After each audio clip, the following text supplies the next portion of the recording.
kembali lagi dengan Arsy dan Andi di Teen Talk, di mana kita membahas tentang masalah-masalah remaja pada masa kini. Pada hari ini kita akan membahas tentang suara melawan perundungan.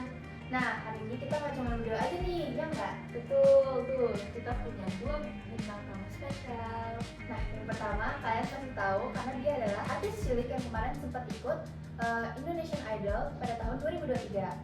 Betul. Nah, tamu keduanya itu sebenarnya misteri nih guys, soalnya dia teman kita yang mengisi form. Nah, kalian tertarik nggak sih masuk ke podcast kita juga, isi form di bawah ya?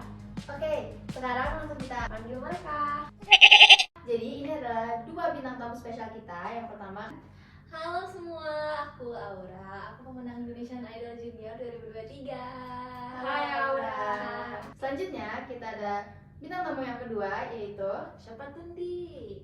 Hai semuanya, kenalin aku Aisyah. Di sini aku sebagai koresponden form dari Teen Talk dan berharap bisa menceritakan pengalaman aku yang dibully dan cara aku mengatasinya. Sebelumnya, makasih ya teman-teman udah jauh-jauh kesini. Iya, Kalian sendiri dari mana? Aku tuh kebetulan lagi tinggal di Bekasi karena ngikut nenek. Karena mamaku tuh kerja di luar kota, jadi sementara aku tinggal sama nenek dulu. Jauh banget ya, Waya. Kalau aku dari Jakarta aja sih, dekat saya ke Depok guys. Nah, sebelum kita masuk ke pertanyaan-pertanyaannya, gimana sih pengalaman kalian dan cara mengatasi kalian menghadapi pembulian yang kalian pernah alami? Boleh dari Kak Aura dulu. Oke, kalau aku sih ya sebenarnya kan aku tuh udah berkarir dari kecil.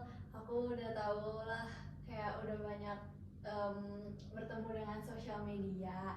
Tentu saja aku tuh udah banyak kena hate comment juga dari kecil, cuman karena udah dari kecil juga aku udah terbiasa. Aku sekarang udah gak terlalu ambil pusing aja sih. Cuma dulu pernah tuh waktu SD aku beneran shock banget dengan hate komennya. Aku ya jadi down, udah sempet cerita juga ke orang tua gitu, cuman ya sekarang udah lebih berdamai aja sih sama hate comment itu. Oke, jadi dari SD papaku itu udah kerja sebagai staf kapal pesiar. Jadi aku sama papaku itu udah pasti jarang kontakan karena ya di sana kan susah sinyal dan emang itu udah salah satu protokolnya. Terus karena masalah internal, akhirnya pas aku SD, mama sama papaku tuh memutuskan untuk cerai dan aku tuh ikut sama mama. Terus akhir-akhir ini itu mama tuh dapat pekerjaan baru yang mengharuskan mama untuk pergi keluar kota dan akhirnya aku dititipin sama nenek. Terus dari dulu tuh sering banget mama, karena mama tuh sekarang tulang punggung, mama tuh udah sering banget keluar kota kerja dan jarang bareng sama aku. Terus akhirnya ya di sekolah tuh aku dibilang kayak nggak punya orang tua lah, nggak punya mama, terus aku yatim. Padahal sebenarnya hubungan aku sama papaku tuh masih baik-baik aja. Seringkali kalau misalkan papa dapat cuti sebelum menjalankan kontrak baru, biasanya tuh aku sama papa meet up kayak sekali gitu di kafe ngobrol-ngobrol. Walaupun sebenarnya mama kadang ngelarang, tapi ya sebenarnya aku sama papa tuh hubungannya masih stabil gitu. Jadi aku kadang sedih dibilang yatim atau dibilang gak punya orang tua atau dibilang kayak tinggalnya sama nenek udah bener-bener kayak emang kayak aku tuh keluarga broken home. Padahal sebenarnya enggak, diolok-olok nggak punya, diolok-olok kalau misalkan aku tuh nggak bisa menjalankan keluarga yang cemara. Padahal sebenarnya realitanya aku baik-baik aja, nggak seburuk itu untuk tinggal sama single parent itu sebenarnya. Dan cara mengatasinya tuh gimana ya, mamaku tuh salah satu orang yang bijak, jadi aku sering cerita ke mama, terus ya mama kayak memberikan motivasi atau yang menenangin aku aja. Palingan aku overcome-nya dengan bantuan mama sih overall gitu. Semangat terus ya. Kenapa kamu jadi ikut sih? Oh iya, menurut kalian tuh kenapa sih remaja di masa kini tuh rentan menjadi korban atau menjadi pelaku bullying di dunia maya? Menurut aku sih banyak faktor ya. Salah satunya tuh karena mungkin faktor di rumah mereka juga dengan orang tuanya kan. karena dia nggak punya Pelampiasan. pelampiasan di rumah, mungkin dia melampiaskan ke orang lain kayak gitu. Kalau kamu gimana? Kalau menurut aku ya salah satunya di kalangan remaja itu pasti rasa iri dengki misalkan Iya, sama benar. orang yang mereka bully, atau karena remaja kan masih pubertas, mungkin emosinya nggak stabil, jadi ya mereka kayak butuh pelampiasan aja paling ya. Kayaknya itu deh, emosi sih kalau remaja. Bener banget sih, apalagi remaja zaman sekarang kan sosmed banget kan, jadi mereka bisa Bener-bener bisa takutnya ngomong seenaknya, pengaruh apalagi luar, pengaruh eksternal juga bisa Iya. bisa. terus Iya. sebenarnya mereka juga masih butuh bimbingan orang tua nggak sih? Iya benar. Apalagi remaja tuh kan masih termasuk sama yang umurnya masih di bawah umur juga, itu pasti karena kurang diawasi sama orang tua, jadi ya bisa pengaruh buruknya bisa gampang masuk ke mereka gitu. Sepentingnya pendidikan bullying di sekolah guys, biar kita nggak sosmed tuh nggak disalahgunakan. Bener banget itu. Harus makin banyak sih penghibauan tentang waspada Iya, pembulian bullying gitu itu ya. harus banyak di sekolah-sekolah sih. Gimana sih perasaan kalian kalau misalnya melihat komentar-komentar negatif gitu terhadap misalnya teman kalian sendiri atau terhadap kalian sendiri, itu kalian ngatasin hate comment itu kayak gimana? Sebenarnya itu tergantung mindset aja sih gitu. Kalau dulu ya kan waktu masih kecil, waktu pertama kali dapet hate comment, bener-bener down. Sekarang mindset aku udah berubah sih. Sekarang udah nggak terlalu peduli lagi, karena dengan mereka hate comment itu gak berpengaruh apa-apa kan ke kehidupan kita juga. Kayak you do you, I do me gitu. I don't care. You're you, I'm me. Kalau menurut Kasya gimana?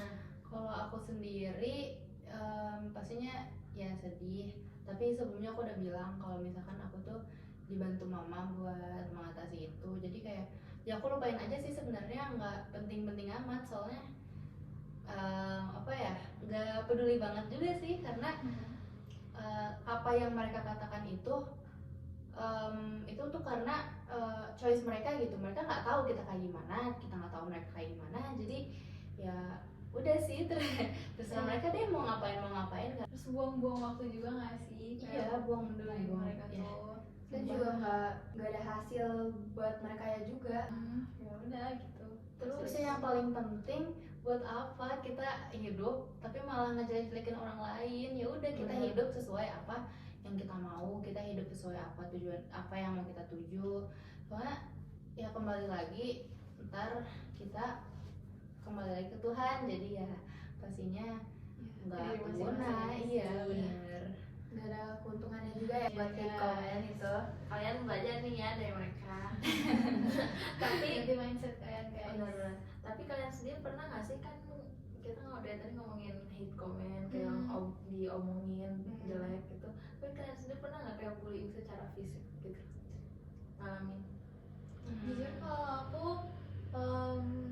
aku sendiri sih alhamdulillah nggak pernah ya guys. Cuman aku pernah lihat sih kayak orang di sekolah bully fisik. Nah itu kata aku harus cepat-cepat ditangani sih, jangan sampai Iya. Makin jauh. ya. Ya. Kalau kamu sendiri gimana Kasya? Aku alhamdulillah nggak pernah yang terlalu parah, soalnya aku lihat di film-film ya, kalau di film-film pasti fiksi, tapi aku tuh nggak pernah yang benar-benar sampai ngebuat apa ya, kayak beneran trauma psikis gitu, aku nggak pernah sih. Tapi palingan itu ya kayak apa ya, nggak pernah secara fisik, tapi bisa secara fisik dilihat. Itu paling kayak aku bukunya digunting-gunting, terus tugas aku tuh dirusak, padahal kayak overnight aku ngerjain tapi malah dirusak, akhirnya aku dapat nilai jelek. Jadi gak pernah yang di tubuh, jadi palingan kayak di tugas-tugas biasanya paling sering gitu. Iya. Itu pembuli yang gituin Kasya gimana sekarang? Apa ditangani Wah, di nggak sekolah tahu atau ya, aku udah lost contact sih sama semua anak-anak kelas aku, karena kayak apa ya, istilahnya biasanya I wanna start a new life. Aku Yeah. kayak gak mau memikirkan masa-masa lalu sebenarnya. Jadi sebenarnya aku udah gak tahu sekarang dia kayak gimana, dia menjalani hidup yang kayak gimana. Aku bener-bener udah ngelupain gitu. Semoga udah tobat aja sih. Iya, amin amin itu Udah amin yang sadar paling. ya. Menurut kalian gimana sih pengaruh lingkungan sama media sosial terhadap perilaku bullying di kalangan remaja? Kalau menurut aku sendiri sih sosial media dan lingkungan itu benar-benar berpengaruh banget ke bullying. Lingkungan yang buruk itu kan menjadi salah satu pemicu adanya bullying ya di sekolah gitu. Terus adanya sosial media zaman sekarang itu juga kayak jadinya nyediain platform buat orang-orang yang kayak gitu menjadi apa ya, komen secara anonim gitu kan, jadi orang-orang gak pada tahu gitu sih. Soalnya apa ya, kayak yang tadi Aura bilang, sebagai platform, karena pembulian itu banyak bentuknya guys, gak Yes, cuma pembulian yang benar. secara fisik. Kalau secara fisik kan pastinya kita harus secara nyata ada. Kalau misalkan Sekarang sosial udah media, globalisasi iya, juga kan. globalisasi pasti kita tuh bisa bikin komentar dan kita nggak bakal tahu siapa di belakangnya, karena kita juga nggak punya hak wewenang buat kayak mencari data kayak dari IP address buat lihat ke siapa pemilik akun dari yang ngirim komentar jahat. Jadi ya kita bisa apa selain nerima atau menghapus komentarnya gitu. Oke, untuk menutup podcast kali ini, aku ada pertanyaan terakhir ya buat kalian berdua. Itu apa pesan yang mau kalian sampaikan ke remaja lain yang masih mengalami yang masih mengalami perundungan? gimana gitu, biar mereka tetap semangat bisa mengatasinya. Untuk memotivasi mereka gitu.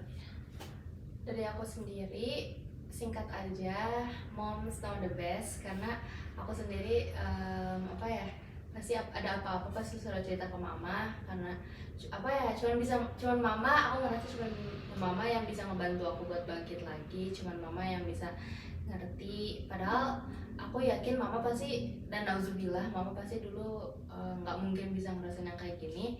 Tapi mama tuh kayak benar-benar bisa, kayak mama tuh paham gimana posisi aku, dan mama bisa memberikan pesan yang terbaik buat aku. Jadi setiap kalian ada apa-apa, masalah apa-apa, nggak cuman tentang pembulian atau perundungan ini, kalau misalkan kalian punya masalah pribadi, I suggest buat kalian semua cerita ke mama aja, nggak apa-apa. Kalian harus berani open up sih menurut aku. Jangan tertutup ya guys. Iya. Kalau nggak nanti kalian nggak tahu kan gimana cara overcome-nya. Iya, Yang penting berani aja sih guys.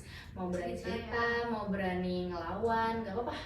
Itu justru baik, bener-bener. Kalau dari aku sih sama sih, singkat aja. Menurut aku yang paling penting itu kalian untuk nikmatin hidup kalian. Jadi pastiin kalian tuh hidup bahagia guys. Jadi kalian gak usah peduliin dengan orang-orang lain, karena kayak mereka gak berpengaruh apa-apa juga kan ke kehidupan kita nantinya di masa depan gitu. Jadi ya ganti mindset aja sih guys intinya. Udah sih. Terus kita mungkin ada tambahan dari kita berdua, dari Andi sama aku. Jadi buat pembulian misalnya juga kayak kalian mau secara langsung kayak fisik atau enggak, jangan ya guys. Itu kayak beneran not cool at all. Beneran Iya, kan? beneran guys. Malah kalian kalau Superior, misalnya guys. kalian berharap kayak di film Mean Girls, enggak, kalian mau kayak Iya. kalian mau kayak Tolong bisa bedain mana yang fiktif, mana yang enggak. Karena Iya. menurut aku pasti aktris Mean Girls juga enggak menormalize pembulian gitu. Gue juga tidak setuju. Iya. iya bener. Apalagi kalian juga kalau misalnya nonton Mean Girls juga kayak mungkin emang awalnya mereka jahat, tapi lihat deh endingnya mereka juga baikan. Iya. Jadi ujungnya kayak kejahatan juga nggak leads to a good way. Jadi kalian tolong berubah dan berpikir kalau kalian tuh sebenarnya beneran nggak keren, nggak keren. Ya, Nggak karena kita juga hidup bareng-bareng ya. Iya, butuh bantuan orang lain juga, bukan untuk sendiri gitu. Behind every action tuh ada konsekuensinya juga guys. Kalau misalkan kalian ngerasa kalian tuh keren dengan jadi pembuli, gak tahu kalian nanti kedepannya gimana. Gimana kalau misalkan kalian justru tapi jangan deh, nauzubillah juga sih ya. Ya yang penting gak boleh ya guys. Ya, Jangan guys. berani buat ngancem orang lain. He's not Regina George. Iya, apalagi kamu tuh harus nge-treat other people gimana mereka mau nge-treat kalian Bener gitu. banget, Iya. bener banget. With respect ya guys. Betul. Oke, jadi itulah cerita sama pengalaman mereka berdua yang udah berhasil bangkit dari perundungan, mau secara online ataupun secara secara langsung. itu begitulah ceritanya. Ini juga bisa buat motivasi kalian ya guys, karena dari sini kita bisa belajar gimana cara mengatasi, cara buat terus bangkit. Iya benar. Mungkin sekian dari podcast kita. Ketemu lagi di TikTok selanjutnya. Bye. Hai teens. Kita cuma mengingetin aja buat kalian yang lagi menjalani waktu yang berat, jangan takut untuk bersuara dan cerita ke orang kalian percaya, kayak orang tua kalian atau teman dekat kalian. Oke, terima kasih. Dadah. Bu, itu kan nelayan. Nelayan curahkan peternakan. Nempel lah, terus karena nggak berbakat lah kayak gitu, cuman udah nggak terlalu peduli juga sih gitu. Kalau aku sih tetepin mindset kayak gitu.